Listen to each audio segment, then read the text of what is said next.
ఇంకోటి ఇండియా కూటమి ఏదైతే ఉందో దాన్ని చూసి భయపడుతూనే ఇలాంటి వ్యాఖ్యలు చేస్తున్నారు. మీరేమో ఇండియా కూటమిలో లుకలుకలు ఉన్నాయి, ఆ పార్టీలో సఖ్యత లేదు, ప్రధాని అభ్యర్థి ఎవరో తెలియదు, ఇవన్నీ కూడా మాట్లాడు. కానీ అసలు ఆ కూటమిని చూసే భయపడుతున్నారు కాబట్టే మోడీ గారు ఇలాంటి వ్యాఖ్యలు చేస్తున్నారు అనేదానికి.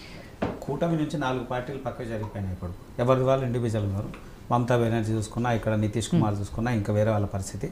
ఆ కూటమి బలంగా లేదు, ఏమాత్రం ఇది లేదు. అయితే ఇలా మాట్లాడినటువంటి అంశం అట్లా డైరెక్ట్గా మాట్లాడింది కదా, పెద్దలు కాంగ్రెస్ నాయకులు అన్నారు, వారు ఏమనేదో అంశం అన్నారు. అంటే అట్లా స్ట్రైట్ వేర్గా అన్నది కాదు.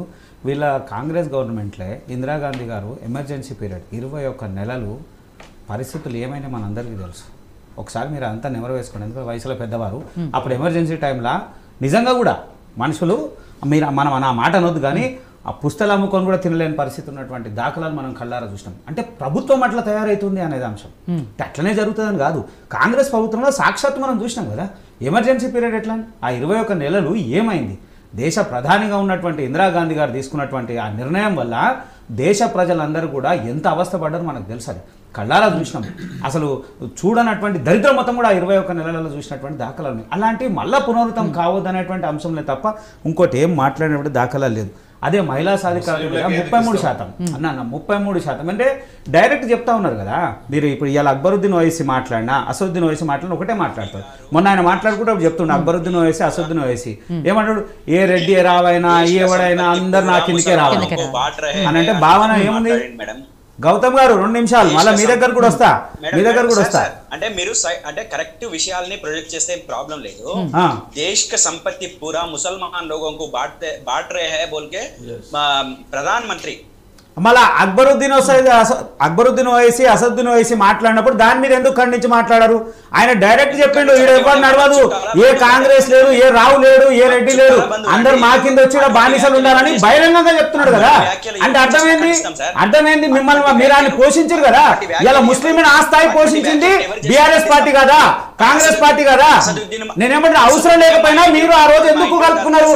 మీ నాయకుడు కేసీఆర్ ఆ రోజు అవసరం లేకపోయినా సరైనటువంటి మెజారిటీ ఉన్నా మళ్ళీ బీఆర్ఎస్ మళ్ళీ ఎంఐఎం కలుపుకునేటువంటి పరిస్థితులు ఎందుకు వచ్చినాయి? ఎందుకు మీరు ఎవరికి భయపడి ఎంఐఎం కలుపుకున్నారు? పోనీ అప్పుడు ఆ పార్టీ కలుపుకుంది, ఇప్పుడు ఈ పార్టీ కూడా కలుపుకుంటుంది మేడం. ఏం అవసరం? వీళ్ళకి సరైన మెజారిటీ ఉంది, 66 స్థానాలు ఉన్నాయి, నిలబడతా ఉన్నారు, అభివృద్ధి చేస్తూ వస్తూ ఉంటారు. మళ్ళీ ఈ ముస్లింల చేతుకోవాల్సిన అవసరం ఏముంది? వాడు బహిరంగ చెప్తున్నాడు కదా, వాడు బహిరంగ అంటున్నాడు. మరి అప్పుడు ఏం మాట్లాడారు? బహిరంగ అంటా ఉన్నాడు కదా, ఏ రావైనా ఏ రెడ్డి అయినా ఏ పార్టీ అయినా వచ్చి మరి తల్లే సాట్ నానెట్టున్నాడు.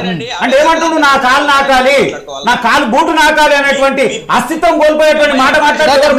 మళ్ళీ మొన్న మాట్లాడాడు, మొన్న కూడా అదే విషయం అంటా ఉండు.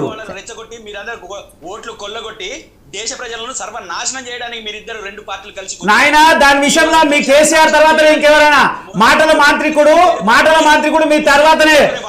అసలు మోసం చేసుట్లా పెద్ద మీదనే మీ కేసీఆర్. ముందు కేసీఆర్ కి నేర్పు. నువ్వు కూడా ఒకసారి ఆయన ఏం మాట్లాడుతుందో ఆలోచించు. ఈ 10 సంవత్సరాల కాలంలో మీలాంటి నాయకులకు మినిస్టర్ అటువంటి ఉందో కనీసం అపాయింట్మెంట్ గతి లేదు. లేకనే కదా ఈ దరిద్రం అంతా మీరు చూస్తున్నారు. సరే గౌతమ్ ప్రసాద్ ఒక్క 2 నిమిషాలు నువ్వు డెవలప్మెంట్ గురించి మాట్లాడాలి. చెప్తాను ఏం డెవలప్మెంట్ చేసింది భారతీయ జనతా పార్టీ అంటే చెప్తాను. తెలంగాణ రాష్ట్రం సగటు మానవుడికి జీవన విధానం నడపడానికి కూడా అతి క్లిష్టమైన పరిస్థితులను నెట్టేస్తున్నారు మీరు. మీరా మాట్లాడేది ఏం నెట్టున్నారు? నువ్వు నేను మాట్లాడేం కాదు. ఇవాళ 25 కోట్ల మంది దారిద్ర్య రేఖ నుంచి దిగి అస్తిత్వాన్ని కాపాడుకొని బ్రతుకుతున్నారు. 25 కోట్ల మంది ఆ స్థాయి నుంచి దాటిపోయి పేదరికం నుంచి దాటుతున్నారని నిలబడతా ఉంది కదా. ఈ 10 ఏళ్ళు ఈ దేశంలో మీరు చేసింది ఏంటంటే హిందూ ముస్లింలను రెచ్చగొట్టడం మీరు చేసిన ప్రధానమైన పని. నోట్లను రద్దు చేసి సామాన్యులను రోడ్ల మీదకి తెచ్చి వందలాది మందిని చంపేసింది మీరు. 1,000 కోట్ల రూపాయలు సంపాదించుకున్న వాళ్ళని విదేశాల బాట పట్టించింది మీరు. విదేశ విమానాల్ని వెక్కించింది మీరు. మళ్ళా పట్టుకొచ్చింది ఎవరు? తీసుకుపోయి లోపల ఉన్నది ఎవరు? అరే మీ పార్టీ పాత విషయం మాట్లాడాలి. మీ రాష్ట్రం విషయం వస్తే కవిత చేసి ఇంకేదో మాట్లాడుతున్నావు. రాష్ట్రానికి సంబంధించిన అంశంలో పార్టీ నాయకురాలు కవిత జైలు పోతే ఏం చేస్తున్నావు? మనం కవిత జైలు పోతే ఏంది? మీ పార్టీ పరిస్థితి ఏంది? ఇలా ఆడవాళ్ళకి పరువు తీసింది మీరు. మహిళా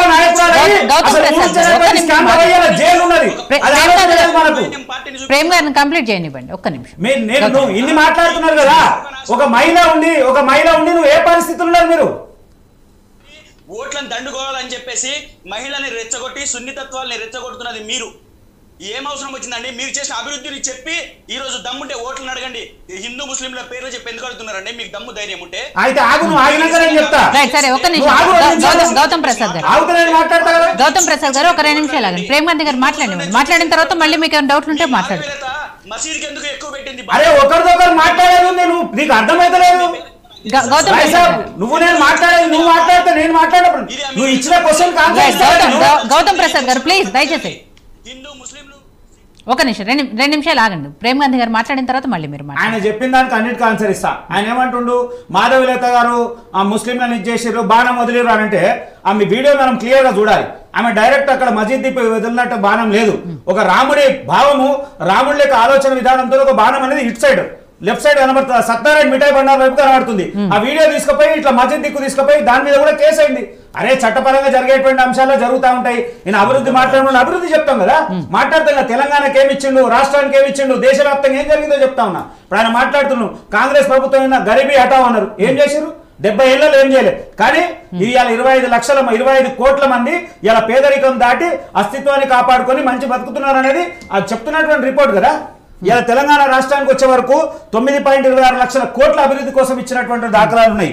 4 కోట్ల పక్క ఇళ్ళు, దేశవ్యాప్తంగా 4 కోట్ల పక్క ఇళ్ళు. తెలంగాణ రాష్ట్రంలో వస్తే 2,50,000 పక్క ఇళ్ళు ఇచ్చిన ఉంటుంది.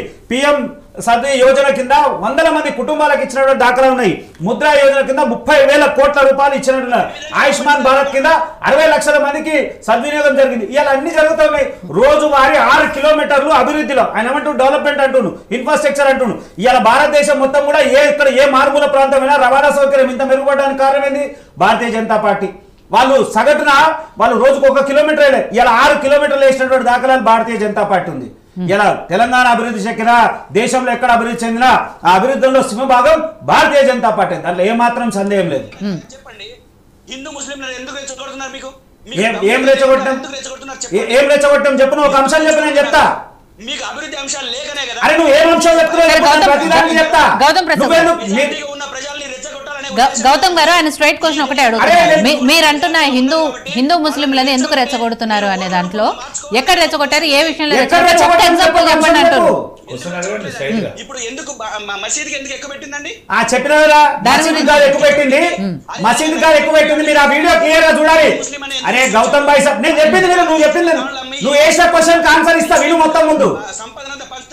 అరే మళ్ళీ ఆడికెందుకు పోతున్నావు? ఆయన వేడుకోబోతున్నావు మళ్ళా. గౌతమ్ ప్రసాద్ నువ్వు చెప్పింది నేను చెప్తా కదా. విను ఫస్ట్. గౌతమ్ గారు మీరు ఒక విషయం అడిగారు, మాధవలత గారి గురించి అడిగినా నేను చెప్తా కదా. అరే మళ్ళీ అభివృద్ధి అనే పదం మేము ముందుకు తీసుకెళ్ళదలుచుకుంటే మీరు ఆ బేస్ తో నువ్వు అభివృద్ధి మీద మాట్లాడాలంటే అభివృద్ధి మీద మాట్లాడతా.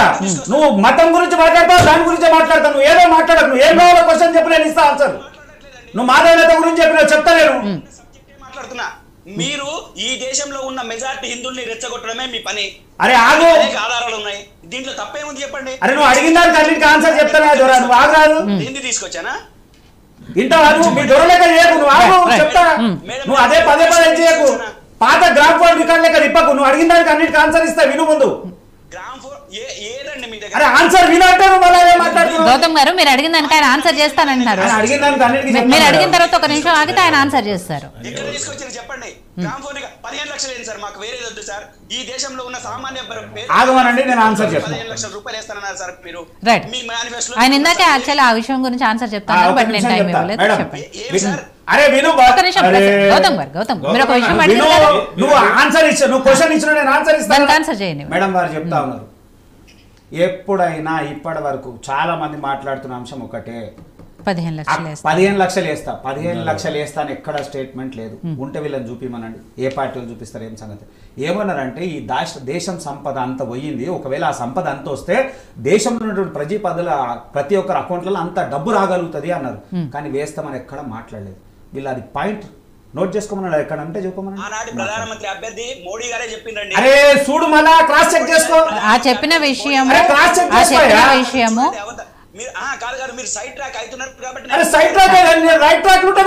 ప్రతి ఒక్కరి అకౌంట్ లో 15 లక్షలు వేసేంత అమౌంట్ నల్లధనం ఉంది అని చెప్పారు తప్ప వేస్తామని చెప్పలేదు అనేది ప్రతిసారి ప్రతి బీజేపీ నాయకులు ఈ విషయం మీద అకౌంట్ లో 15 లక్షల రూపాయలు మేము వేస్తామని చెప్పి మాట్లాడి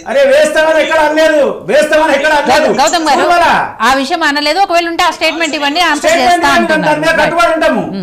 అయిపోయింది. మాధవలత విషయం చెప్తా ఉన్నా మేడం, మీరు అనేది ఏంటి అంటే మతాన్ని రెచ్చగొడతా ఉన్నారు. మాధవలత గారు క్లియర్ గా కూడా జరిగింది అది ఎక్కడ, ఏక్ మినార్ మస్జిద్ కాడ అఫ్జల్ గంజ్ లో జరిగినటువంటి విషయము.